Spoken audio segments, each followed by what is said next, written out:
this is the Trusted Referral Network. We are also a marketing network. We focus on small independent marketing services providers.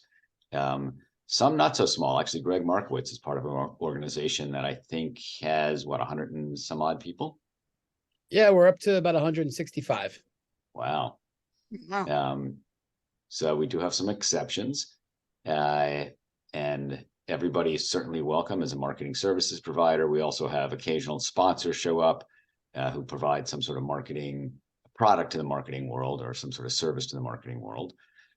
We meet weekly, Wednesday mornings. We alternate between Wednesday mornings, 11 a.m. Eastern, and Tuesday evenings, 5 p.m. Eastern. So next week will be Tuesday. We try to have a guest or a member do a showcase presentation, which is 15 minutes. And today, Keith Reynolds is going to present. And there are slots opened up for anybody who has an interest in doing a showcase. I will put the sign-up zone link in the chat. Give me a sec. Chat. So that's the sign-up zone link, and you'll see where there are open slots. Showcases are open to members. For our guests, there are currently no dues. There will be. I keep on saying that, but this year, hopefully, we'll institute dues. I am working on upgrading the web system to make it easier for me to manage dues. Until then, everybody comes in for free. The idea is to meet folks, collaborate, build trust, first of all, which should build opportunities for collaboration, referrals, and subcontracting. So let's get started with Keith Reynolds. Keith, let me give you the screen or the ability to take the screen. Hold on. Is it under share screen? Advanced sharing options. Yes, all participants. I will put my timer on for 15 minutes.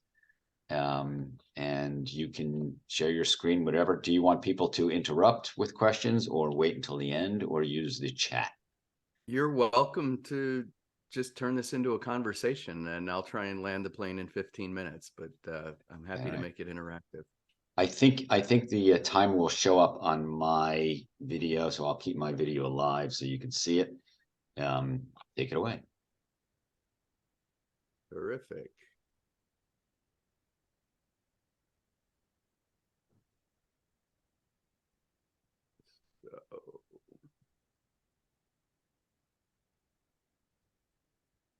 Actually, did anybody see this article 2 weeks ago in the Wall Street Journal about marketing turning from brand to demand, and really its emphasis is on performance? So I've been on this journey about connecting the dots between content and media with your results. And any media company for the last 100 years has been using data sources to try and understand what's going on with their media, their audience, how they're interacting with it, what are they saying, thinking, feeling while they're watching the shows, how commercials are being watched, what the results are from a branding standpoint, as well as driving traffic into retail operations or buying products. So closing the loop has been what the media industry's done for a long time. And we've moved into a world now in the last 10, 15 years where companies are now producing their own media, but we really don't have a model. And like every time I get on this show, I say, how many of you work with the CEO that doesn't have a strategy or a content strategy? And everybody's heads nods and they raise their hands. And now we're turning into an economic, possibly downturn. And companies are looking out over the coming year and saying, well, branding's nice, but we need to drive sales. We need to make more things happen at the bottom of the funnel, just as much as we need to get things coming into the top of the funnel. So I was on the phone with a friend of mine, one of my mentors who helped me get the New Content Culture book that kicked this all off. I've had this crazy idea of connecting content to ROI. And ever since I did a blog and was asked to testify to Congress, and that led us out to down to DC and then out to Washington. To Sandia National Laboratory out in New Mexico, and they acquired one of our pieces of equipment. And that cookie trail was all traced through contacts over the internet, and they showed up in my CRM. And I've been out evangelizing this for 10 years. I wrote my book, which published just a few months before the pandemic, and I've sat in an apartment and a co-working space, turning it into content and trying to get the word out, and that it is possible if you start with the framework that you can do that. And one of my mentors on this whole journey has been Stan Phelps, and he said, Keith, what you're really doing, it seems to me, is you're a chief content marketing officer. And we looked it up on Google, and it didn't exist, and I couldn't believe that. So I took it as a challenge. And what does a CEO need from marketing? They need to get themselves out there. They need to be recognized for their leadership and how that leadership differentiates them from the competition. They need to turn that differentiation recognition into demand for products. They need to delegate that, but the CEO tends to be the spokesperson, and they're the ones that are responsible for making it happen. And yet, ask any CEO how involved they are in their media, and not many. I have been hearing about some very successful CEOs that are now spending a lot of their time just making media.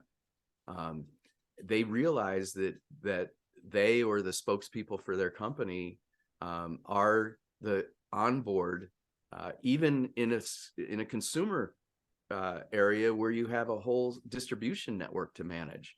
Those relationships all can be supported as well in your referral network or your distribution network. But understanding and having the analytics and monitoring tied to your media has to be from the get-go. So, on top of that, think about most businesses have an attrition rate of 10 to 40%. So when you start with your fall plan for the coming year, you're already in a deficit. And content used effectively by companies, according to Aberdeen Group, can increase conversion rates by 6 times. I have a question. When you say attrition, is that people attrition? It's customer attrition. So customer attrition. Okay. Every year you'll lose 10 to 40% of your customers, depending on your business model and how, and some companies are more, right? But generally in a B2B space, you're turning over your customers. So when you say we want to grow by 10%, we may have to have an increase of sales of 30% just to make our 10% number, right? So that's the marketer's conundrum. And when you think about it, Mark Schaefer put out an article in 2014 talking about content shock. And that's the idea that there's an infinite amount of media that can be produced. And we see that it's just a infinite curve upwards. And yet our ability to consume it is relatively capped. I guess you could say, well, as the internet adds more people, we can consume more content, but we're not going to wake up and say, I want to spend more time in my day consuming content, right? So that places a premium on quality content. It also means that there's excuse my French, but there's a shit ton of crappy content being put out there today. So you're competing with crappy content that creates a lot of noise. And then you have a small number of people in your space that probably do an excellent job at content. And that quality is what you're competing against. At the same time, I was doing this research on ChatGPT, by the way, I found that SEMrush had this statistic that said that while 97% of companies are doing content marketing, only 57% have a documented content strategy, and only 19% have what would be called an advanced content marketing strategy. And I'm going to say that advancement means that they can connect it to outcomes, right? It may be that they have better quality content, they use the newest digital production, but it really means about getting results, right? If I'm going to call it advanced. So that means that the lack of a strategy means, or an ROI model makes it hard to allocate resources. And so we all complain about how hard content is, not do something about it. And I want to change that. And so my proposal was, well, what if we had a chief content marketing officer, building on what Stan told me? And it's somebody who actually understands and gets underneath the data and can talk to the C-suite about the results that content and media are producing for the company. So the short answer is, yeah, everybody should have one in this environment. And we have in industry a very well recognized CMO, and many of them are very facile at this, connecting the dots, but they have a very broad mandate, everything from product to customer retention, customer growth, net promoter score. They have a very broad mandate. And then you have the CCO, who has a very narrow mandate. As you research it, it tends to be around editorial, messaging, and production, but not tying it to results. Now, they may do some, but it's not the thing that they do. Their compensation's not tied to it. So I'm saying that what gets measured, what people get paid for, gets done. Now, the work that I've done for the last 10 years, when I was asked to present, 2015, I was asked, well, how did you connect the dots and get to testify to Congress? And how did you build chief packaging officer for Kodak that helped sell the division for 8 times the original asking price in an M&A deal? They wanted the chief packaging officer blog to go with it.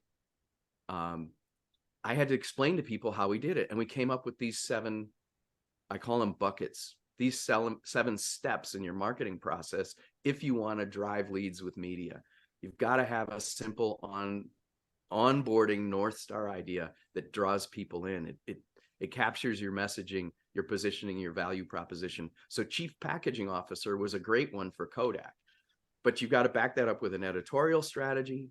All media that you create and produce on a calendar then has to be published and distributed, and you've got to manage those channels. So picking the right networks and email distribution and advertising your white paper, all of those kinds of things are the distribution and publishing of your content. You've got to take it out to the community, not just to be able to distribute it, but if you go to meetings and events and you meet people, those become the subjects of your content. Going out to a trade show and interviewing somebody and writing a blog about it or doing a podcast with them is a wonderful way to really dive in with your content.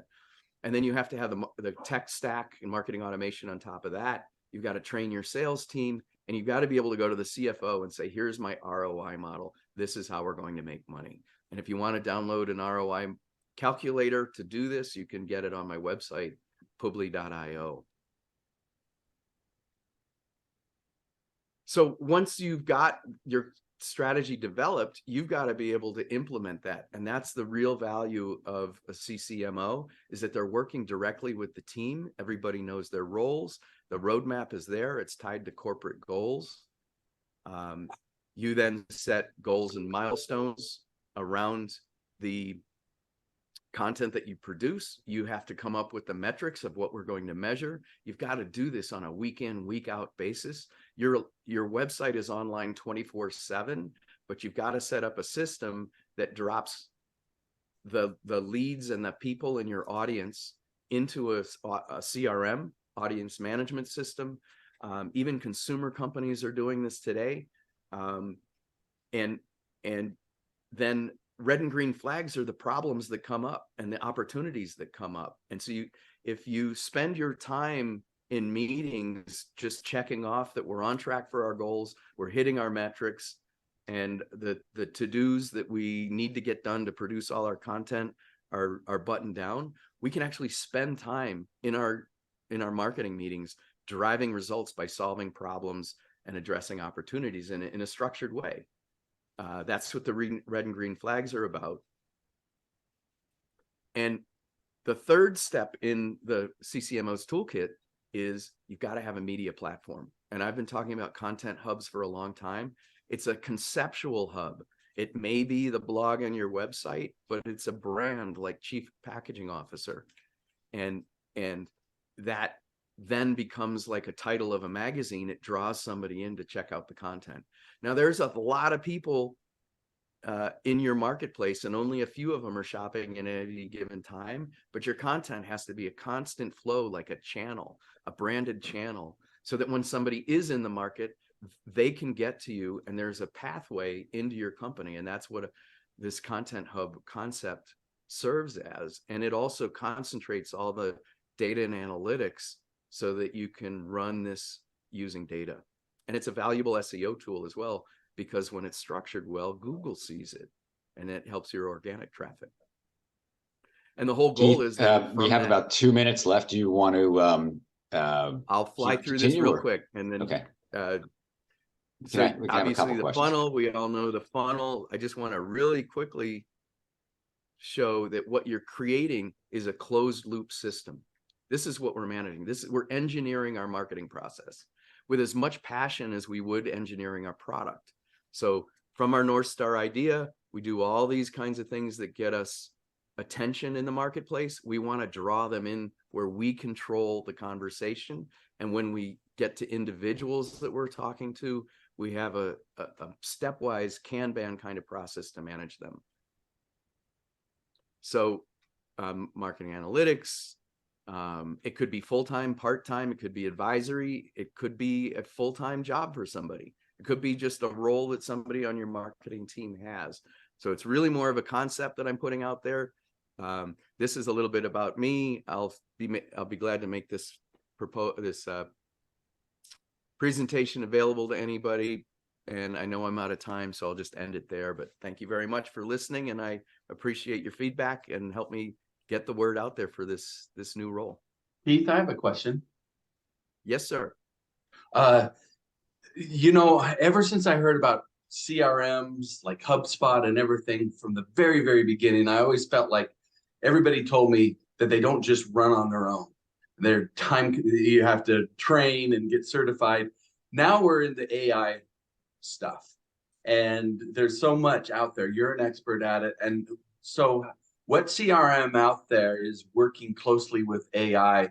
So it makes guys like me who never did get set up with HubSpot, CRM, or anything else, but now there's AI that can integrate it, so I could make it makes it a lot easier. Any ideas? Any help from anyone? HubSpot uses a lot of AI. They're one of the things that make them they're expensive as you start to grow your database. On the other hand, their setup tools, your ability to train, the ability to get people that are certified as you know, off of Fiverr. There's a lot of reasons to go with HubSpot. There's one that I've worked with out of New York City called Sam AI that is built on AI. And I think you're going to see it more and more and more, but the training is worth it. You know, it's the long journey of getting your CRM going over time gives you the data to run in the way that I'm talking about. Thanks. I got a question. It sounds pretty sophisticated, and probably not for, you know, not ideally for a small business, because it would take a lot of resources. So sort of where do you see, where does this start? I mean, not everybody can hire or afford a CCMO. Clearly, you know, the Fortune 500 companies might be able to, should be able to. One deck or a white paper and an email list and a spreadsheet, and you can do every one of those 7 buckets. This is not scalable. I should say this is scalable. This is not size dependent, right? When I create a piece of content, I say, what's my North Star idea? How am I going to, you know, if I write this white paper, I've also got to have a landing page. I've got to have email. I've got to have thank you pages. I've got to have social media posts. So what's my editorial strategy for that piece of content? How am I going to distribute it? Where am I going to place it? Well, on LinkedIn. I don't do Twitter. Every one of those questions, if you ask at your individual level, it will work. And if you work, then you hire a writer and you say, these are the ways that we're going to do it. Even down to the ROI, tell your writer why you want to make money with this and how, or do you just want to get signups? What's the objective to get your ROI? Let's take one more question, Parmelee. Yes, I've been, you've mentioned, you know, chief chief marketing officer, chief content officer. You mentioned Kodak with a chief packaging officer. I'm seeing all these, and each one is consistent, has a consistent message. But in larger companies, how do you see these all being coordinated? So if you have packaging, how does that coordinate with content? I've actually heard that companies are starting to consolidate these chiefs under like maybe a chief marketing officer to solve that problem, but I'd love to have your perspective on that. So yeah, if you read the white paper, look at, the slide where I talk about this role, I put it out there a bit in tongue in cheek by saying it's a CCMO, but the data, however you deliver it to the board, the board and the senior executives need to understand that this is the amount of traffic you're getting to your website. These are the number of eyeballs that we have on our social media channels. Here's how many convert to new leads in our system, right? And then those leads convert to sales, and the sales become referrals and people giving us accolades on the social media. That entire chain of events should be monitored. And I don't care what you call it, CCMO, director of marketing. I really put it out there to be, a little bit tongue in cheek and controversial, but how you do it in your company is up to you. It's just, it should be done. And you go back to the gap of content, in this flood of content and the content shock that was described by Mark Schaefer, where it's absolute pandemonium. You've got CEOs who don't have a content strategy, and then you've got companies that just abdicate even looking at it. I just think there's a big gap, however you staff it. Very cool. Thank you so much, Keith. Thank you. Yeah, and thank you for the questions. Mhm. So we have 11 of us. Is that right? 12 of us. Let's see, 3 by 3. That's 11, 12. 11 of us. Two for me. 2 for you. 2 for Michael. We could split. We could split the time. So we have 2 minutes. I think about 2 minutes each. We have 31 minutes left. So since there is some give and take, let's do 2 minutes. And I put in the chat the order more or less in which people showed up. So and our guests are mixed in there. Basically, tell us what you do and how you can help, and what makes you unique, and what you're looking for in particular. If you want, if you're looking for leads of a particular type, let us know. And also drop your LinkedIn in the chat. That way, at the end, we'll have everybody download the chat so that they have your LinkedIn. But I will put my timer up. I'm using this timer that shows up in my window. You may not see it if we particularly, well, actually it depends on if you're looking at gallery view, you should be able to see it. I'm going to switch to speaker view so that the speaker is recorded in full screen. So David Libby, take it away. Hey, everybody. Good morning to you all. I am David Libby with 2pins.com. We do public relations and content writing for B2B technology companies. My LinkedIn information is on there to the right. And I don't know what more I can say there, Michael. I mean, what I'm looking for, I'll say what I'm looking for. What I'm looking for are B2B technology companies, business-to-business technology companies in any sector. It could be artificial intelligence, cloud computing, big data, that really need to help pull their positioning through. We had a client that came to us that didn't have a good sense of what his positioning was. He only had a couple $100,000 raised. He didn't have any big name customers. And I said, wow, look at you. You came from a massively popular company in your space. I said, can we announce that you're a former product leader at your company and launch your company in that way? He said, yes. And so we announced him last week as a former Plaid product team leader, announced his new payment processing company, got him into TechCrunch, got him 7 other hits in the fintech sector. I'm going to put a case study on LinkedIn today just to show exactly how we did that. Phenomenal, with very little to no news. And the solution that he created and launched has been done before all over the world. That's what we do. We help pull people through. We help amplify their brand positioning, their value proposition. Thanks, everybody. David Libby, 2pins.com. And David has been aggressive in asking people to ask him who they want to speak to. And he actually gave me a couple of introductions this week, and I appreciate that. And I am following up. Thank Yeah, you, David. absolutely. Yeah, if we're at, 14 more seconds here, Michael, if you're also targeting B2B technology companies, I can help you make those connections. I don't pay, I just have people who I know need people like you. Let me know. I'll send you a form to fill out. We'll go from there. Thanks, everybody. Sounds good. Okay. Next is Marc Herre. Dittos again to David over there with his database and referral network, and the way he refers to Michael and myself. I really do appreciate it. Marc Herre with SEO Game here in Salt Lake City, running a digital marketing company. And what I do really well is I offer 30-day trials on every website that deserves to be on the first page of Google. And I've been doing that for a little bit. I mainly service as a white label provider, service digital marketers, companies like virtual assistant teams, lead generation companies, web designers, anybody who does SEO, basically, because I fulfill and resell. Well, they resell with my services so that I can get their rankings on the first page of Google for their top tough clients in a performance-based model. Now, performance-based, I asked that question to someone else the other day. What does performance-based mean to you? After I explained it to another digital marketer, and they started talking about slicing the big $10,000 contract, and I get a small percentage. And I said, no, that's not what it means. It means I have to rank all of your clients' top keywords on the first page of Google in 30 days. I perform the SEO. Rank delivery services is what I do at SEO Game. And I'd love to connect with you. I put my calendar in there. And so if you have any interest in connecting on LinkedIn or, doing a one-to-one, I'd love to chat with you. Yeah. And if anybody is considering adding SEO to their portfolio, they can certainly team up with Marc. I think he said once that he has got 300 active clients or something. I don't know how he has the bandwidth to do it, but that's a big number. Yes. Is that what it is? 300? It's actually a little bit more. Wow. Unbelievable. All right.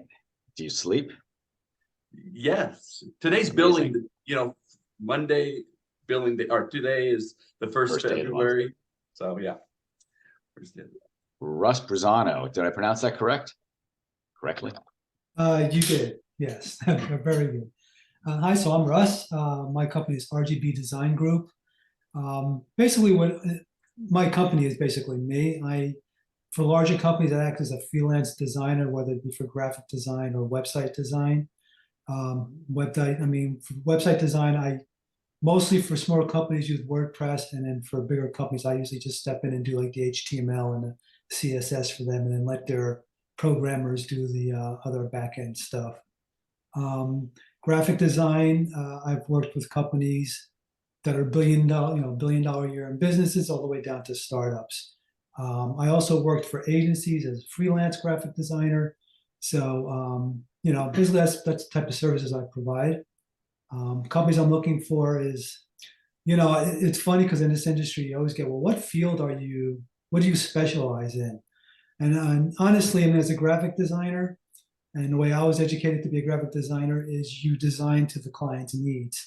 So by saying I do, design work for, cosmetics, or, I've done work for like ExxonMobil, and I've done work for Sony, and I've done work for XM Satellite Radio when, they were separate from Sirius.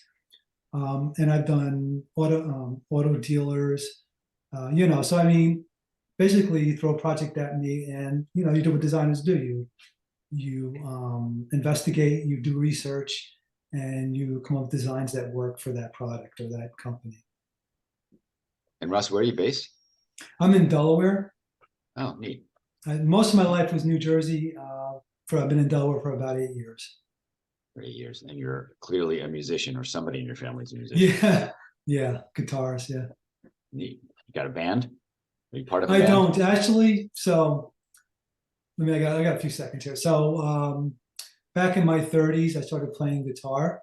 But most of the people I ran into were much younger than I was, so I never really got into a band. So I sort of put it off and didn't play till the pandemic hit. And once the pandemic started, I figured, well, that's an opportunity to start playing guitar again. been playing every day since. So it'll be 3 years this March that I've been playing guitar every day. So I'm pretty excited about that. That's great. You got a run going there. All right. Thank you so much for coming. And if you Sure, have an thank you for interest having me. in joining, reach out to me and I'll tell you all about it. Sure, sounds good. Andre Archimbaud. Good morning, everybody. I think it's still morning for everybody. My name is Andre Archimbaud. I always appreciate Michael's proper pronunciation of my my last name. He and I go back at least a decade, if not more. I come in here today. I hedged whether I was going to come in today because anyone who knows me knows that I'm under the weather. You can hear that I'm under the weather at the moment, but I wanted to come in because I've started a new relationship with a new company called Otis AI, and at the end of the day, it's a very, very similar platform to what I was doing when I was at a company called Reach Local that got acquired by the folks who own USA Today, Gannett. Otis.ai is a media spend management platform. You dump in the budget and it sort of like the Plinko machine on The Price is Right. It figures out what's working and automatically and algorithmically bids and rebids, whether that's on Google search, whether that's on Facebook, Instagram, TikTok, etc. It's a consulting relationship, so I'm also open to other consulting relationships. I'm actually in the process of working with a startup based out of Ireland, trying to raise funds for them. They are a music education platform, and frankly, Russ, your story speaks volumes to what it is that Parakeet are trying to do. So that's the primary reason I wanted to come in today was to sort of talk about some of the new stuff. If anybody's interested in hearing more about Otis.ai, I am available, and I put my details in the chat. Thank you. And are you doing sales for them? Yeah. I mean, like I say, it's a consulting relationship. So, okay. But it's a brand new relationship, literally inked last Friday. Oh, congratulations. Thank you. Congratulations. Greg, Thank you very much. one of our newest members, Greg Markowitz, signed up and now has a listing as of yesterday. Yeah, I Take it away, finally Greg. figured that process out. So hope I didn't screw it up too bad. So no, thank you, Michael. It's a pleasure to be here. Yeah, I joined officially yesterday. So Greg Markowitz, Breakthrough Digital. We work with all different types of businesses, B2C, B2B. Really, we don't have any minimum spends. We don't have a hard contract. Those are some of our differentiating factors. So we'll work with that small barbershop on Main Street, and we'll work with that, large university, that large IT firm, that, big contractor, so we'll work with large and small. My portfolio personally is very diverse. So I don't have a preference. I believe I forget who said that. Somebody said it and it resonated with me. I kind of chuckled, but they said, who do you like? I think it was it's going to annoy me. The guy in graphic design. I want to say it was Russ, but basically, we're willing to work with anybody. A good referral for me are other marketing agencies. So people that maybe just do SEO, maybe they do web design, that, I can refer, and they also have the ability to white label our services as their own. So those are the two groups I'm trying to meet. I'm trying to meet small businesses that are looking to grow and expand their digital marketing capability, and also other marketing agencies that are interested in white labeling our services. Very cool. And Greg also runs his own little network, not just marketers, called Leads, Beers, and Referrals. Got it. Yep. We got our big event tonight. That's right, and I'll be there. It's in Morristown, New Jersey, for anybody who's in the area. If they want to come and check it out, reach out to Greg. I used to work in Morristown. Oh, nice. Yeah, I've lived here for about 12 years. I love it. Hmm. All right. Thank you. Who is next? Looks like Marc Brookland. Welcome as a guest. Hey everyone, appreciate you guys having me. So imagine, I'm sorry, you know that feeling you get when you buy a new piece of furniture and you realize that you have to put it together yourself, but the directions are so complicated you don't even know where to start. So people come to me feeling just like that when they're giving up, trying to crack the code of getting their website found online to generate new business. I bring relief to my clients by improving their website from page 10 to page 1 consistently so that they can focus on providing A+ service instead of constantly stressing about getting the next customer. I'm Marc Brookland with SEO Locale. We're a full service digital marketing agency. We specialize in search engine optimization and web design and development. We would offer, paid search or social media management or other types of services, but only as an add-on to their social media, their search engine optimization package. Any client who comes to us looking for a one-off website or paid search or social media, I'm generally referring that out. I also refer out larger paid search accounts because I am the owner of the company and I also am the only person who does PPC. So I just don't have the time to manage that large of an account. Most of our clients are small businesses. So any business that operates locally would be the perfect referral for us, as long as the owner of the business understands that SEO is something they want. They want to let me be the expert and do what I have to do. And they understand the investment and time that it takes for SEO to start yielding results. So it's more so the personality of the business owner. That's the perfect referral for me versus the industry. And if I recall, at least on your website, there's a picture of you in a storefront. Is that you still have that storefront? No, actually, we're redoing the website right now. My crazy partner gets bored of websites after about 2 or 3 years. So he's rebuilding that and we'll have new pictures. Unfortunately, we were a victim of COVID like everyone else, and we got rid of the office. So we're all working remotely, but our whole team is local to Philadelphia. Neat. Okay. Yeah, congratulations on the Eagles winning. Yeah, we're the best team in the world. to be determined in a week or two. Okay, Parmelee, you're up. Thank you. I help companies make better business decisions by bringing reliable outside information into their decision process. It's essentially business research. It's all tailored. It could be looking at a new market. It could be looking at an aggressive competitor, a whole suite of competitors, or anything else. I'm looking at the impact. Right now, I'm looking at the impact of a acquisition on a client. So I'm actually my clients tend to be funded startups to Fortune 50. But what I can do for you is help you with your clients by providing good information, good data for you to use to help your clients better position themselves against competitors, better marketing messages. So you're not, for example, you don't want to duplicate what a competitor's doing.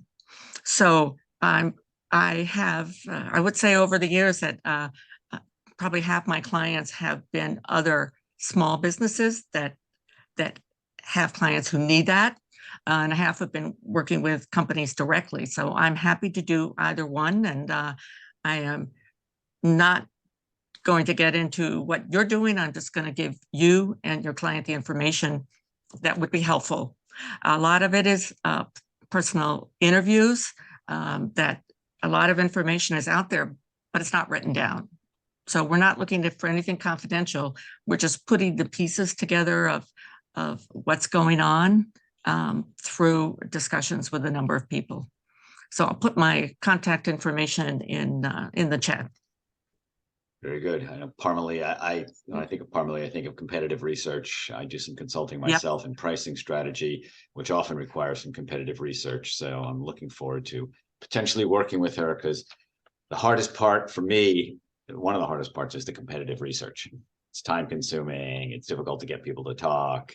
But she's an expert. That's what we do. So, and Thank my you. clients have been, international. So, but like I say, if I could help any of you with one of your projects, happy to do so.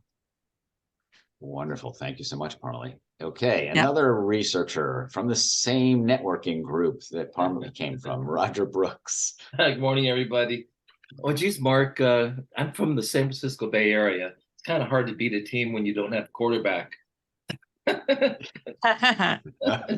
note. Yeah, we've noticed that here in Boston.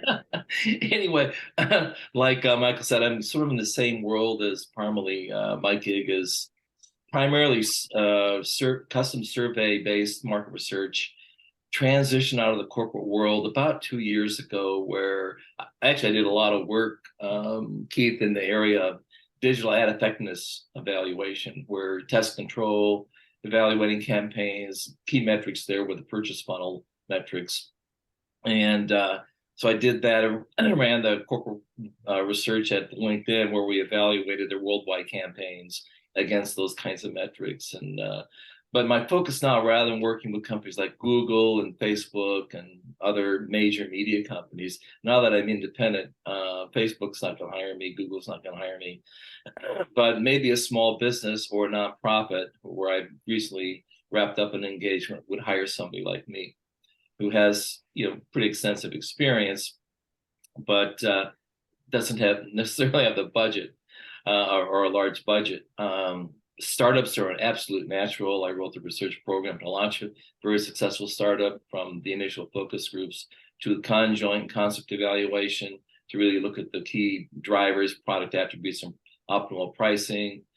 And then my passion is the wine industry. So living up in Marin, right close to Napa and Sonoma. So my ask is any partnerships would be a natural. So for content, evaluating content and alternatives, are they really expressing the positioning that you desire, or referrals to those kinds of businesses in my target? Nice to meet you all. And Roger is also a recent, not the most recent, but among the most recent new members, 2 weeks ago or a week ago or something like that. Thank you for joining. All right. Moving on, and it looks like we're still on time. Michael Falato. So we got Michael Falato and then a quick Victor, and then I think we'll be done. But I'm Michael Falato. I'm the founder, CEO of Full Throttle Falato Leads. We do email, LinkedIn, roundtables, and even public relations now to basically help drive top of funnel. The whole idea is to spend less time hunting, spend more time selling, focusing on revenue generating activities versus pressing buttons, paying for Zoom info, trying to figure out how to use LinkedIn and only do about 100 invites a week. I'm doing 20 to 30,000 emails a month, 150 to 300 invites or emails a day, and automating all of it to try to get you meetings by using messages that really correlate to what's in it for them. How does it help them? Not about what your services are, who you are, and what you do. You really got to focus in on how to help them. So that's what we've been doing. I've grown the company from 650 the first year, $1 million this last year, and anywhere from 60 to 85,000 a month in MRR. So it's been going very well. And I help any type of companies, from small, medium, large companies, mostly small and medium, that want to sell software that's probably at least 500 to 1,000 a month. And my ask and give is just referrals. I give referrals, and then I do it as a project. Victor, want to do a quick hello? Yeah, Victor Miranda with Full Throttle Falato Leads. Just came on board not long ago. I'm actually by trade a business broker. Been doing that since 2006, and I came to this venue just to kind of learn a little different side of the business end. And so yeah. So he basically does the lead gen business development, especially for Spanish speaking companies. And then obviously he buys and sells companies for people that are looking to sunset their career and kind of, take off, or they want to get out of that business and buy another business. So kind of a double-fisted approach, and happy to have him aboard. He's a brown belt in jiu-jitsu and I'm a black belt in jiu-jitsu, so don't mess with my company because we'll choke you. That's great. That was a That's great great. ending. That was the best And- one pitch I've heard. And Victor was here last week in lieu of Michael, and it was great having him stand in for Michael. Don't lie, Michael, please. Yeah. This well, guy, this guy. You got to give him a bigger office, at least a bigger desk. No, this is Till he proves himself. this is how this is how the military and jiu-jitsu, you have to build up his confidence. All right. Builds up his rank. I told him he gets a nicer chair next week. All right. That sounds good. Yeah, he gets So I didn't miss anybody, did I? Keith Reynolds, you gave your pitch. We'll probably open it up after I go. So let me put the timer on for myself. Michael, if I can just say real quick, I did this white paper and all of the inbound marketing ecosystem, the social media posting, really as an example, because a lot of the times the work I do to write white papers and develop thought leadership campaigns and all the inbound ecosystems and roundtables and podcasts and webinars, customers don't like me to talk about it, so I can't show it off. So I did as an example, and I'd love any leads or conversations around how to help people do what I do. Thanks. Yeah, you should also do a showcase on your on the Stanford. What is it? The Stanford? Are you still involved with that? Stanford partnership or Stanford something or other? Nominally. Nominally. Okay. They've kind of went fallow and now they're just restarting up. And but yeah, I'm happy to connect people if anyone wants to get involved locally there. But I've been traveling all year. I've traveled That's right. You're outside over of Stanford. 18,000 miles this year and lived all over the country. All right, cool. So I will do a quick thank you. So my name is Michael Bendit. Besides running this network of marketing professionals, I have a business where I do sales representation for about a dozen software development teams. And we do a lot of work, about 60%, 70% of our work is in the marketing world. And we do a lot of work in partnership with small agencies, designers who don't do the sort of the heavy lifting programming. We tend to focus on that more technical side, and my teams are definitely dev shops. They're not sort of web design shops, they're more development shops. And we work, the reason I have a dozen companies that I represent is because there is a pretty broad range of capabilities, platforms, et cetera, and even business models that appeal to or are needed by different clients. So for example, I've got teams that are onshore, so domestic teams, they tend to be more expensive, but some clients are willing to pay for that. Dual shore, which are a mix of a few people here in the US and then most of the resources offshore. That's a great combination. And then some pure offshore teams.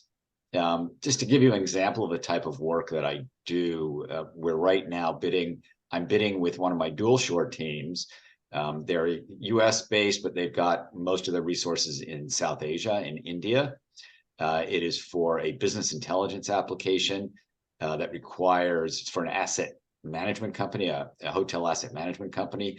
Each of the hotels currently delivers their reports in Excel. They want to be able to pull that information in, transform it, and use a business intelligence tool for reporting. So right now I'm going through the 33-page proposal that my team has put together and cleaning up the language, getting rid of the tech speak, all of the stuff to make it more consumable for the client. And that's a part of what I do, is help them sell by, being the bridge between the technical side and the business side, so that they don't dazzle their clients with too much. We have a hard road, Michael. Your time ran out. You have to go to Pelham. I'm definitely going to the penalty colony. All right, let's switch back I'll switch to gallery mode. I think we lost one person, but that's okay. I'm sure they're fine. So Victor had a lead. He got so upset with your pitch. I bet. He would find a bigger desk. Yeah. We're going to need a bigger boat, David. Exactly. Need a bigger boat. By the way, Yeah. we're looking, if you look I'll at join you. the Zoom here, the screen, we've got Parmelee, thank you for representing the other gender here. But you got a lot of old white men, not necessarily old, but You don't know my pronouns, Michael. I do not. Yeah. I tend to think of it as having a lot of experience represented here. That's true. So That's we're always true. looking, I mean, we tend to be, there's a lot of people in the group, of course, who have had long careers and are very experienced and have gone independent for one reason or another, which is great. And we certainly support each other. We're always looking for more people who run their own marketing shows or are do business development for a larger company like Greg Markowitz does.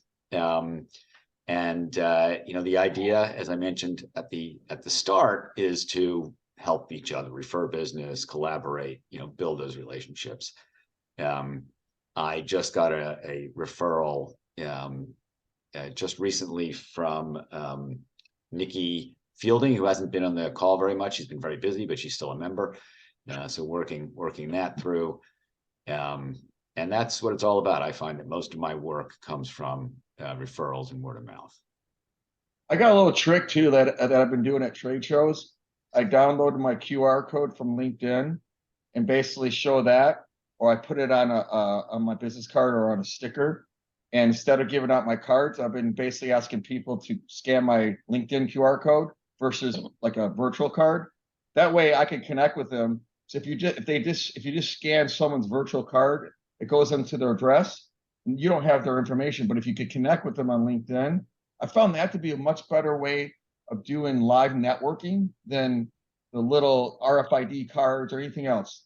Use your QR code and just go here, scan me real quick. Make sure they press the connect button, not follow button. Because I want to add to that, Michael, Yeah. real quick, just chime in because we're almost out of time, is that I just went to the BNF conference in San Francisco, and this guy gave me his card and he asked me for his card, and he pulled out all the cards out of his pocket that he collected at the conference. And I didn't have a card. I had a virtual card, that QR code. I gave it to him. He scanned it. Now, when he goes back to his office and he dumps all those physical cards on his desk, he won't have mine. So I was like, oh no, I need to do both. I need to give him my physical card now, and I need to give him my digital card. So it's already in his contact information. He doesn't have to input it. Yeah, but what I'm saying is I do that. I had like a little key thing fob. And the problem is it goes into their phone book, but they don't remember it. But if you connect with them on LinkedIn with that QR code, now you have a path for you to be proactive. That's just a little trick I learned. If you scan theirs, you get their information. If you get them to scan you, you have to wait for them to connect. So it's better. I'm talking about LinkedIn. I'm talking about I am LinkedIn too. only. I am too, Michael. I am too. You can either be the scanner or the scannee. And I'm just saying it's better to be the scanner, because then you find out who they are and you can connect to follow up. Otherwise, you're waiting for them to do it. But I wanted to just say, Michael, you're spot on, because I've been using these scanning services and they tend to have you wait for them to give you back the information. So the LinkedIn way is really a good idea. Yeah, that's a good idea to do that. I was going to sort of, I'm sorry, Parmelee, go ahead. Let me just state this very quickly. I went to a networking meeting last night with a lot of tech people. No cards. Just take out your phone and you connect on LinkedIn right there. Oh wow! That's the way of the future. So I'm sorry. Go ahead. No, I was just going to add that the one thing that frustrates me about that, right? And I've been using the QR scan thing on LinkedIn for at least 2 years, since some version of live events has returned. So the downside to that is that there's no automation built into following up where and I believe this is sort of, I don't remember who was saying it. I think it was Dave. That's what I do. You know, that's what Michael does. I get it. But like, if you don't know, if that person isn't put into the right queue at that moment, then you don't know, and you don't know to follow up with them. Yep. Right. Follow me? So So you have like, to look, you have to look into your. it's your still, network, we right? want to get away from this, and I have a handful of friends who work at LinkedIn. I've suggested to at least 2 of them to say, like, listen, imagine if on Sunday morning or Monday morning, I got an email that reminded me of the 10 people I connected with the previous week, to be able to follow up with them. If I have a physical card, I don't need that reminder. I'm trained enough, I'm disciplined enough I've been doing this for 20 years plus, that physical card is the reminder. Right. Yeah, I think I also ran into a program called Clay. Oh, you've mentioned Clay to me, Keith. If you check out clay.earth, that looks at all of your social media and your emails, and it suggests several people for you to follow up with today, with links out to their activities so you can see what they're doing. It's a little kludgy, but for $10 a month, I found it a great reminder. And I try and say, oh, hey, John, I just saw you, blah, blah, blah. It's Sure. We should probably wrap it up. We're 3 minutes past. Yeah. Thank you all for coming. Sorry, There's always great ideas in this group, and obviously great opportunities to connect with people. Russ, we should connect, reach out to me since it's our first time. Sure. If you have an interest, Parmelee, Russ, also let me know. Did everyone put their info in the chat? Yeah, now is a good time to download the chat, which if you click, open up the chat, bottom left, the 3 dots, first menu item is save chat. Thanks, Michael. All right. Thank you. Have a good one. Thanks, everybody. Great to see everybody. Thank you. It's been Today, I fun. appreciate it. Bye, guys. Bye, everybody.